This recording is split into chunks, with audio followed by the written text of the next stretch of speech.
this is specifically for parents of young athletes, whether your kid's playing baseball, softball, football, heck, even golf. They need to be taking proper care of their arm.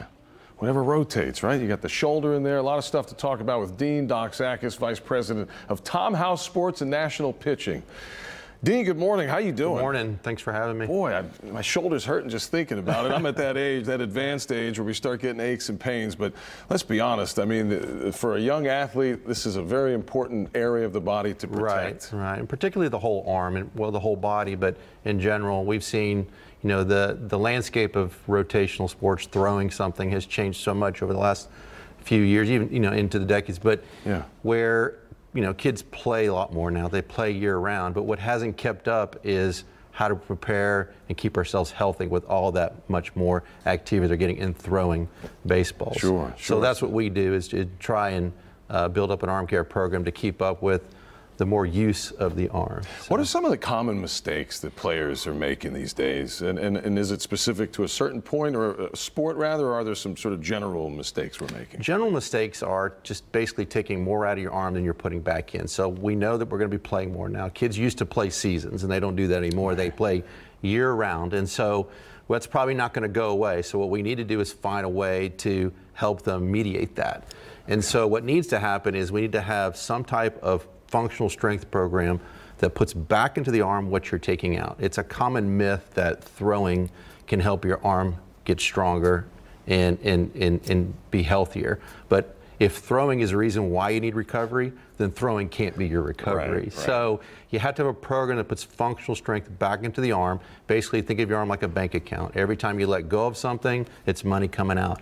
Every time you hang on to something, it's money coming in, basically. So you have to have a type of program that puts strength equal to what you're taking out to stay healthy. All right, and we're doing that through rest, obviously. But I mean, is it as simple as good night's sleep, eating better? What are some of the regimens we go through? So I would say for a healthy arm, it's a combination of biomechanical efficiencies. That means, are you moving correctly in the way you throw an object? Two is going to be functional strength. That's different than absolute strength. Absolute strength is your prime muscle movers, you know, things that you would use to move something. Functional strength is a strength cross-specific to how you compete. So those are very small muscle groups. You have to take care of those more than anything else. And then finally, workloads. How much are you pitching? Unfortunately, I think many kids, they pitch too much nowadays. They spend too much time on a mound. We believe it's okay to throw year-round. That's not a problem. The problem is the kids that pitch competitively year-round. It's the highest stress load. When you get on a mound, it's the only unnatural thing about throwing is being on a mound. And it's about 6 times the force that you would if you were just playing catch. So ideally what we'd like is, one, make sure you're getting your biomechanics analyzed by someone who understands biomechanics. 2, have a functional strength program that takes care of the small muscle groups that can keep you healthy. Right. And then 3, your workloads. Take at least 2 months out of the year where you don't pitch competitively. Consecutive months where you don't get on a mound and pitch to a batter. Play catch year round. We want you to do that because if you completely shut it down, the stress can be much more acute than just chronic. Interesting. So, well, yeah. I mean, we could probably take a cue from the major leaguers. I mean, they stop down, right, over the winter time. Even a professional needs a break. That is an excellent point. We are asking 12-year-olds to do higher workloads than we would ask a professional right now. Sometimes, some organizations. So, right. So how do people get involved? You run camps. How do you help bring this knowledge to the people, to the parents, to the families that need it? Well, our parent company, Tom House Sports, who's my mentor and business partner and founder of our company, we're nationwide. You know, we've trained athletes in multiple throwing sports, golf. If you swing it or you throw something, we can help you with staying healthy and increasing the performance.